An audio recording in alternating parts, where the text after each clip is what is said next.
All right, so today I'm going to do a vlog specifically on yoga and stretching and exercises for our necks, back, and low back, specifically the entire spine.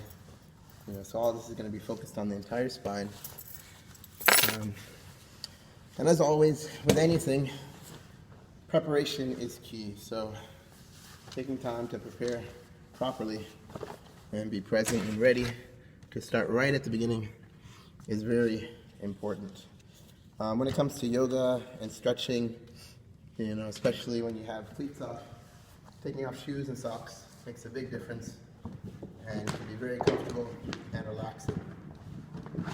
So there's my yoga mat.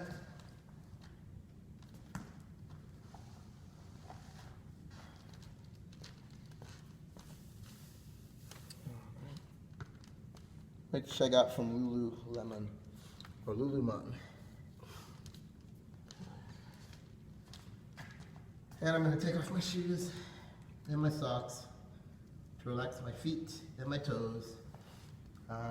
Barefoot, you get a little bit more proprioception and specificity and placement of your feet and toes, because it's easier to feel the ground or the grass, and it's very relaxing. All right. So there goes my socks. All right. And I'm also going to go ahead and take off my glasses, which helps to relax my eyes. When I used to play soccer, I used to wear contacts, which helped sometimes, but I also found that I played a lot more relaxed sometimes without it. So there's benefits, pros and cons to technology. You guys have to figure out what you want to use. So I just like to start with some gentle rotations at my shoulder, just to loosen my upper back and lower part of my neck. And also some neck rolls, just to feel my neck, so my trapezius, some of my scalenes, the posterior muscles of my neck and anterior muscles of my neck. And then some stretches to one side. Also feeling the posterior muscles of my neck, and then to the other side.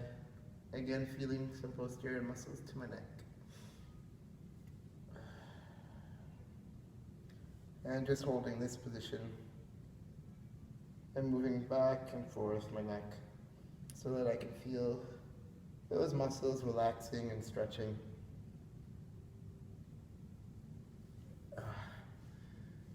All right. Alright, so now it's down to my toes, and this helps to stretch part of my lower back, and I'm actually pushing my hips or my butt backward as I do this and grounding my heels into my mat, which helps to increase that stretch, and as a result I also feel some stretching in my hamstrings, which are my biceps femoris. And then hands all the way down to the mat to increase that stretch, and going back and forth from one leg to the other, which helps to feel the stretching through my hamstrings yet again. And back up. So that's enough. You guys can do that as many times as you want to. For me, a lot of this is more than enough once or twice. So now some twisting. Again, this is working on some of my rotatories muscles in my back. These connect to the different vertebrae of or rather the different spinous processes and vertebral processes of my vertebrae. This kind of stuff is really important for baseball players and cricketers, even tennis, and also for soccer. No doubt it's important for soccer when we're volleying, half volleying, side volleying, using the outside of our foot. Those type of movements rely a lot on our back muscles and core, including the rotatories muscles, rotatories spinalis. All right.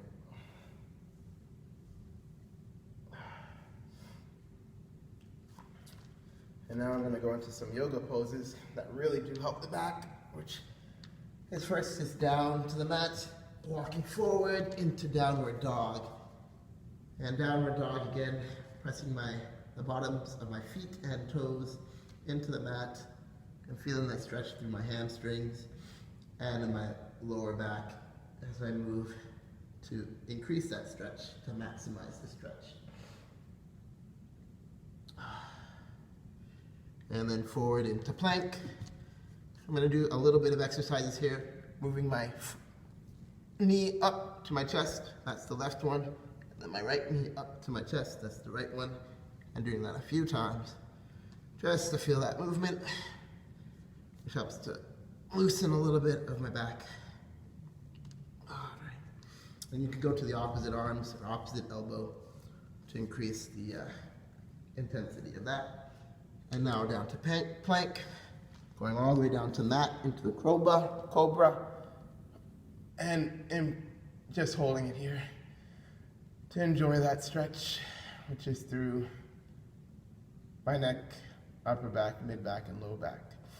So my cervical spine, the muscles there, my thoracic spine, my muscles there,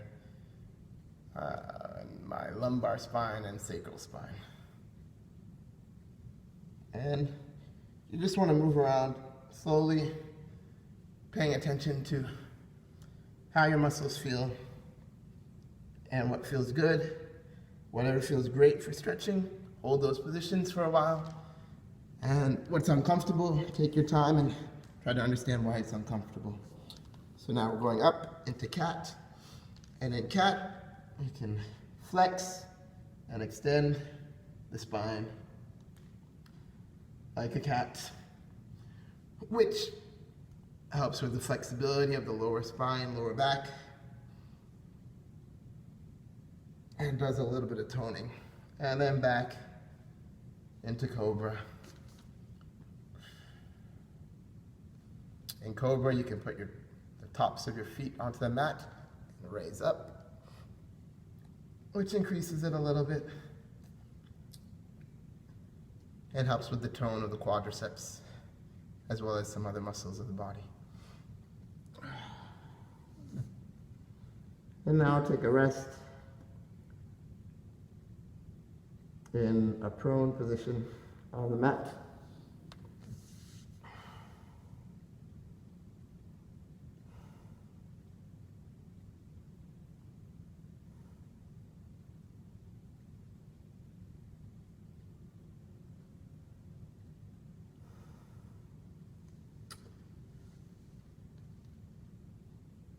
And now I'm going to do some Supermans, where you bring your legs, upper extremities and lower extremities off the mat in this position. You can see my feet back here, my arms up here.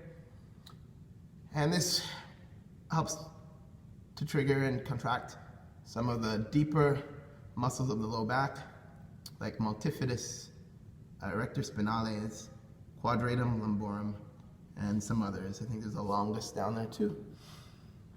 Whew. And then I'm going to do another variation of Superman, this time with my arms behind my back, holding at the wrist, pushing down my arms and hands below my butt, and squeezing those lower back muscles, and holding it for a few seconds, and letting go.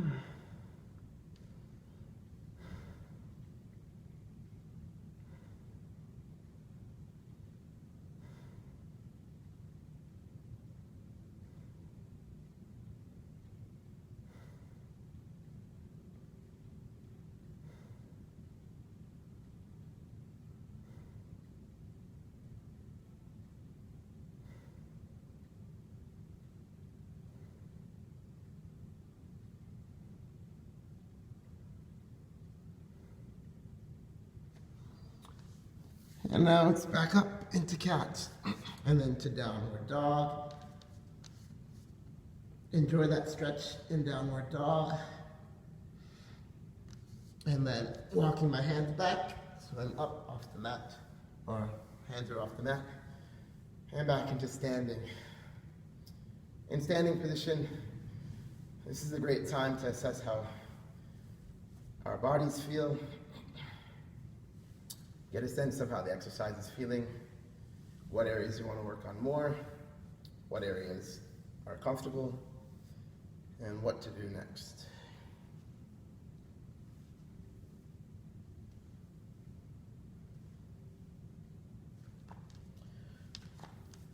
And now I'm going to go down and touch my toes, hands in front of me, down to frog. I'm just going to hold it in frog. This is a good resting position. And from here, walk forward into child pose with my knees on the floor. And all the way down. Again, focused on my back, feeling my lower back in a very subtle and minute stretch.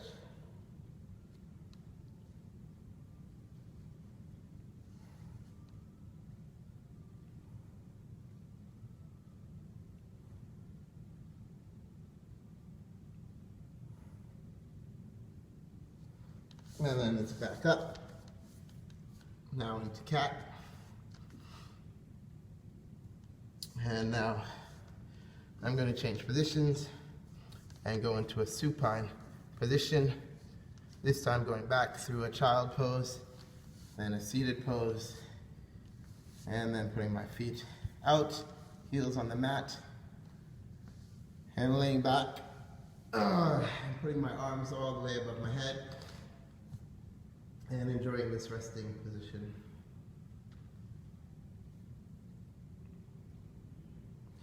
And now my hands are behind my head. I'm just gently pulling my head down towards my chest in a flex position and stretching my neck. Turning it from the left to the right.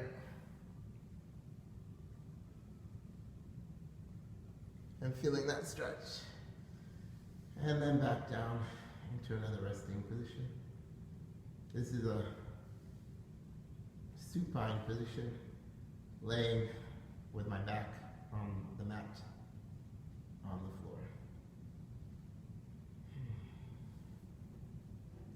And now I'm bringing my feet up and my heels closer to my bottom. And now I want to press my pelvis into the mat and contract my lower back muscles, specifically multifidus, quadratum lumborum, some of my erector spinae, and some of those other muscles. Once I've done that, I'm now going to contract my abdominal muscles to help trigger and activate the rest of my core, which will also help to trigger and activate those initial back muscles that we were feeling, or that I was feeling. And then relax. You can do that 3 to 4 times, 5 times, as many times as you'd like. I'm only doing it once today, but that felt great too. And now I'm going to go into a triangle pose or pyramid pose. I don't know if it's called mountain pose, but my hands are down by my side, my heels are still close to my butt and on the mat with my plantar surfaces of my feet on the mat. And I'm going to press up through my heels and raise my pelvis off the floor and hold that position and feel the contraction through my lower back, through my hips, through my extensors, hip extensors and hip flexors. Psoas is also being activated. My gluteal muscles are being activated, and some of my lower back muscles are minorly being activated or contracted. And then I can bring my hands together, clasping them underneath my bum and pressing downward, or pressing towards my feet with those hands clasped together, and then relaxing and releasing, lowering my butt to the floor and lowering my lower extremities to the floor, or my mat also.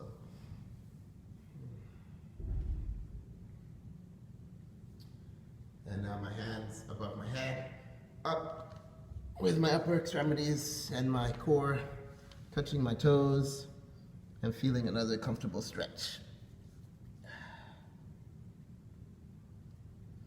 I feel this stretch right through my lower back and the paraspinal muscles, and even in a little bit of multifidus, quadratum lumborum, and those other muscles in my lower back. I think it's like 40, somewhere between 40 and 80 muscles of the back. I'm not really sure the exact number yet. I'm still working on that and writing about that, but you know, it's somewhere around that. And I'm counting each muscle as individual muscles. So for instance, the erector spinae have, I think, like 22 muscles. So each of those count as one, so it's 22 muscles that they contribute to the back, even though they're all called erector spinae muscles, because it's each a discrete muscle. And I believe it's, at this point, from what I know and from what I've read, I think it's 11 bilaterally, how we get to 22. I'm not sure why there's not more erector spinae muscles, since there's, 7 cervical vertebrae, like 11 thoracic or something like that, 5 lumbar and 4 sacral, something like that. So I would have thought there'd be more based on the number of vertebrae, but apparently there isn't. So I'm trying to look for the information and papers on that so I can understand where exactly those muscles are. I do know they're in the thoracic spine, but it seems like they're not in the cervical spine, and they're not necessarily in the lumbar spine and sacrum either. So that might be the reason why there's only 22 erector spinae muscles of the back. So this is another comfortable pose, another seated pose. This could be considered like an Indian seat, an Indian pose, with my feet folded. You can put one on top of the other. I don't like to do that because that affects my knees too much. It starts to loosen the lateral ligaments and medial ligaments of my knees. And I don't like to loosen my ligaments much. I do like to increase the flexibility of my muscles and, you know, via the tendons, but I really prefer to keep my ligaments unloose as much as possible, unless I'm overly tight, and then I'll focus on stretching that out a little bit more.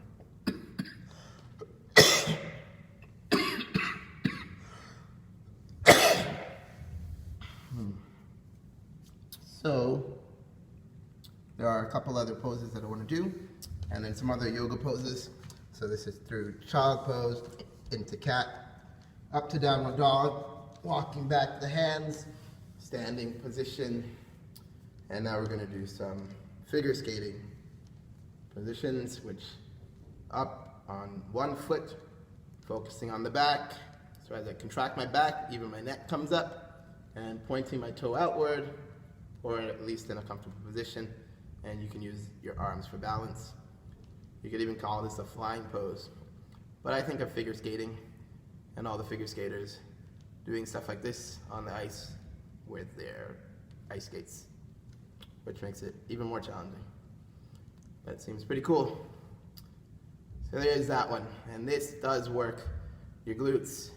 It also gets the lower back. It's a little asymmetrical doing it this way, but it's still a good one. And now bringing my left foot back to my mat, and now doing that on the opposite side with my left foot on my mat and raising my right foot.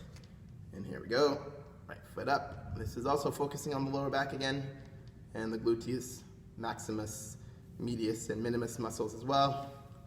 You even get a little tensor fascia action in this, and obviously hamstrings even.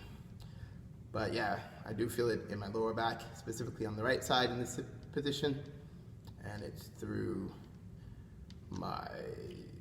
I'm pretty sure it's multifidus yet again, some of erector spinae, some of my paraspinals, and probably quadratum lumborum.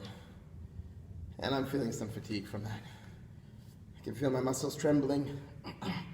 So it's time to rest, because there's no reason to overdo it, and no reason to get injuries, and no reason to rip any muscles. just keep doing it at a comfortable pace, and you'll eventually get there.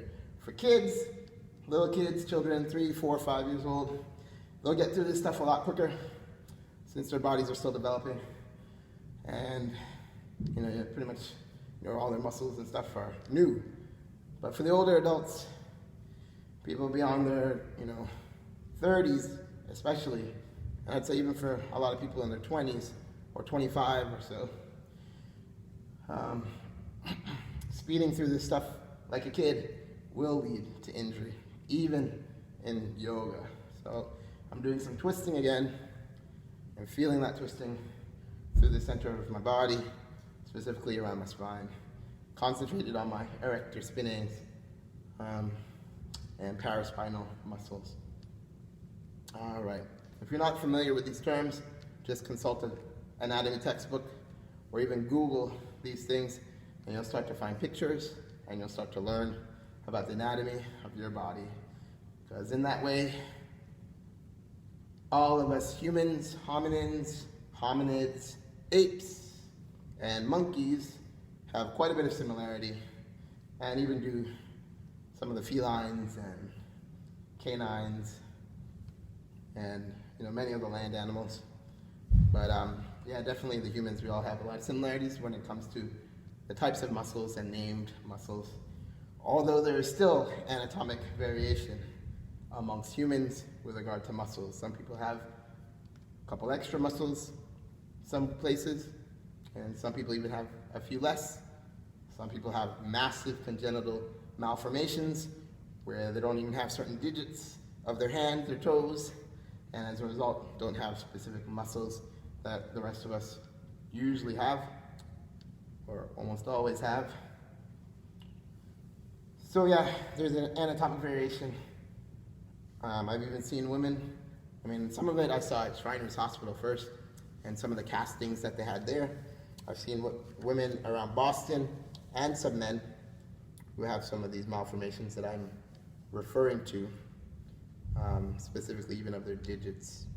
Like they'll only have one digit on a hand and the rest is just their palm. So clearly they don't have these other muscles of these other fingers, such as the lumbricals. That's one specific example, which is anatomic variation. So that was the figure skating pose, and now I'm just going back down to get a little bit more of a stretch, down touching my toes and the tops of my feet, which should be the dorsal surface, if I'm correct. You can check me on that. And then hands up to my head and just relaxing. This is another soccer position. When we want to relax, we usually put our hands on our head to help increase the blood flow from our hands and arms down towards our legs. So it decreases some of the blood flow that gets to our fingertips. And as a result, that blood has to go somewhere else. So it's going a little bit more down to my toes, which is important for soccer, since we focus on using our feet and toes to control the ball, as well as our legs and lower extremities and all the other muscles of our body. And soccer is football, and it is football and foosball and all the other variations of that term. I just have to figure out how to say that in Mandarin, Cantonese, Japanese, Korean, Vietnamese, and all those other Asian languages, as well as probably Hindi. But in Hindi, it might just be football and soccer, because the Indians of India tend to incorporate a lot of English in their language. And maybe I could even figure it out in Igbo, Swahili, Yoruba, Zulu, and those other Congoid languages, the Fitzpatrick Sixes. I'd have to do some Google translations to get that, or you all can comment on this video and put them right there, and I'll read your comments and see who's interested in interacting via YouTube with me or with the rest of the world. All right.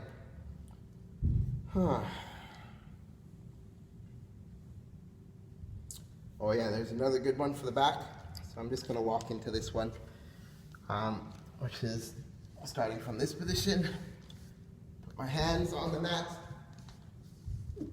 and pressing up, which is a bridge position, and feeling my back in this hyper extended position, which helps to do a little bit of stretching. I'm not really contracting too much, but it does feel good. And now I'm going to take it helps to increase flexibility and mobility. And now I'm coming down to the mat again to relax. So that's pretty much it for those back exercises.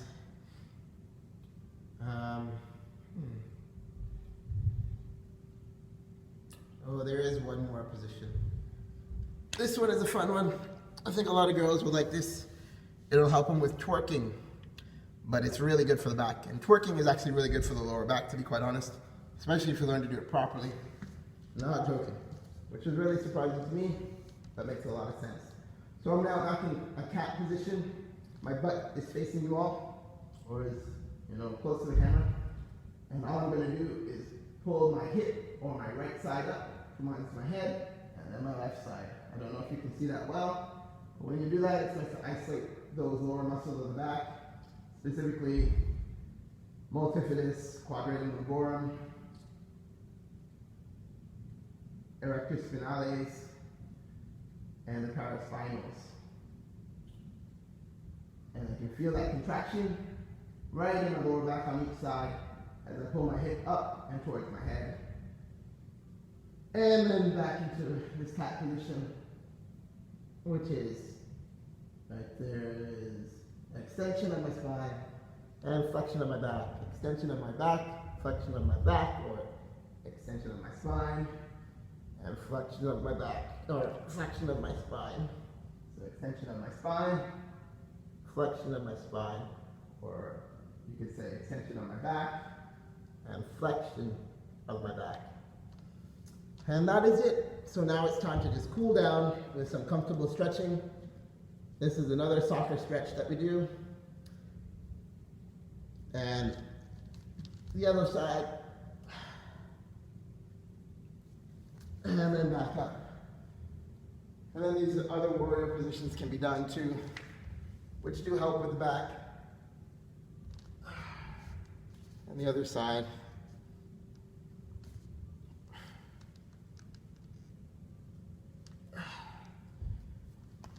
But that's it. So now it's time to put my socks on, put on my glasses, and cool down. One good way to cool down is to turn off the lights and just rest the eyes in a dark place like this. And even for meditation, turning the lights off makes a big difference. If you like the light while you're meditating in the early morning, just around daybreak, or captiva is a great time to meditate with some natural light. And if you want to experience sativa, or the end of day, then you can meditate when it's sativa. So you can definitely take your time and do that. I'm just putting my socks back on, and I'm just gonna rest in a frog position just for a few more seconds while my body unwinds and I start to recover from that low intensity exercise, which felt great and doesn't tucker me out so much that I am too tired to go on with another productive day. So I hope you all enjoyed it. Definitely view, like, subscribe, share, and comment on this video and all of my videos. And definitely feel free to contact me. So that's pretty much it. Now I'm just going to show the ending, which is cleaning up, another important part of exercise. of most, if not all, professional clubs, especially, including soccer and football, soccer football, or futbolista clubs, and also, definitely important for all athletes and probably for most people, if not all people, on some level. So, time to turn the lights back on. And time to clean up, which is just, in this case, rolling up the mat. This is also important for yogis. For me, I just have to turn it over, and then roll it up from the top to the bottom. And there it is. That's pretty much the cleanup for this yoga and stretching session that focused on the muscles, ligaments, and tendons of my lower back and my back in general, my spine, so my cervical or cervical, thoracic, and lumbar and sacral, back and spine, or spine and back. Well, I hope you all enjoyed it. And if you want more videos like this, do let me know. I'll probably do them anyway. But if you have requests, I'll start to prioritize some of those requests so that you can get the information that you might want, need, and like, and assist you all as much as I possibly can.